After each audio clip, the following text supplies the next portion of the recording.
Hi guys, good evening. আজকে আমার সেমাইয়ের পায়েস খেতে খুব ইচ্ছে করেছে, তাই মা বানাবে এখন সেমাইয়ের পায়েস।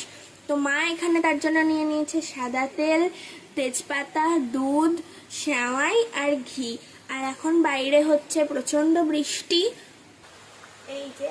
আর তোমরা হয়তো বৃষ্টিটা অতটা বোঝা যাচ্ছে না, বাট আওয়াজ শুনে তোমরা বুঝতেই পারবে প্রচন্ড বৃষ্টি হচ্ছে বাইরে। এখানে সেমাইয়ের পায়েস বানানো শুরু করে দিয়েছে। আমি তো শুধু ভাবছি কখন এটা বানানো শেষ হবে, কারণ এটা আমার ভীষণ ফেভারিট একটা ডিশ। যেহেতু সন্ধে হয়ে গেছে, তো মা তো এখন বানাতে ব্যস্ত সেমাইয়ের পায়েস, তাই আমি ভাবলাম যে আমি সন্ধেটা তাড়াতাড়ি দিয়ে নিই, তারপর দেখতে যাব মায়ের কতটা বানানো হলো। আমি এখন সন্ধে দিয়ে চলে এসেছি। আর একটা কাণ্ড হলো জানো, সন্ধে দিতে গিয়ে আমি আসলে ঠাকুর প্রণাম করছি। এবার ঠাকুর প্রণাম করে আমি বেরোতে যাচ্ছি, আর আমি দেখতেও পাইনি বা বুঝতেও পাইনি যে মা পিছনে ঠাকুরটা প্রণাম করছে। বেরোতে গেলে লেগে গেল মায়ের সাথে ধাক্কা, বাপরে বাপ। দিয়ে তারপর এখন আমি চলে এসেছি, তো এবার দেখতে যাব কতটা হলো মায়ের। চলো দেখে নি কতটা হলো বানানো। এই তো হয়ে এসছে। আচ্ছা, একটা কথা বলবো? বল। তুমি কি চিনি ছাড়া পায়েস বানাবে? কারণ চিনি তো তুমি দেখাওনি। আরে বাবা, চিনি ছাড়া কখনো পায়েস হয়? চিনি দেখাইনি তো কি হয়েছে, চিনি অবশ্যই দেব। আচ্ছা, আর কাজু বাদাম দিচ্ছ না তো পায়েসে? না রে, আমি তো জানি তুই কাজু বাদাম খাস না, পছন্দ করিস না। ঠিক আছে।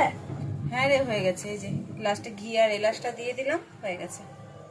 বাহ, এবার তুমি সার্ভ করে দাও, আমি খাবো। দি। আমাকে সার্ভ করে দিয়েছে, আর এখন তো আমার হবে খাওয়া, দিয়ে আমি পড়তে বসবো আর মা কাজ করবে। তো এই দেখো, মা আমাকে সার্ভ করেছে যেটা। বেশ, এবার এটা আমি একটু খেয়ে দেখবো কেমন হয়েছে। সে যেমনই হোক আমার তো ভালোই লাগবে, কারণ এটা যেহেতু আমার ফেভারিট একটা ডিশ, ওই জন্য।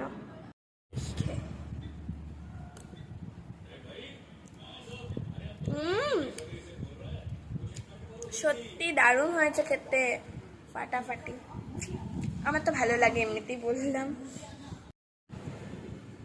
তো আজকের ব্লগটা এতটা পর্যন্ত। তোমাদের যদি ব্লগটা ভালো লেগে থাকে, তাহলে নিচে লাইকের বাটনে গিয়ে একটা ঘুষি মেরে দাও, আর চ্যানেলটাকে প্লিজ সাবস্ক্রাইব করে শেয়ার করে দাও। আর তোমাদের কমেন্ট যা ইচ্ছে সেটা করো, সেটা আমি কিছু বলবো না। তো নেক্সট ব্লগে আবার দেখা হবে, ততক্ষণের জন্য টাটা, বাই বাই।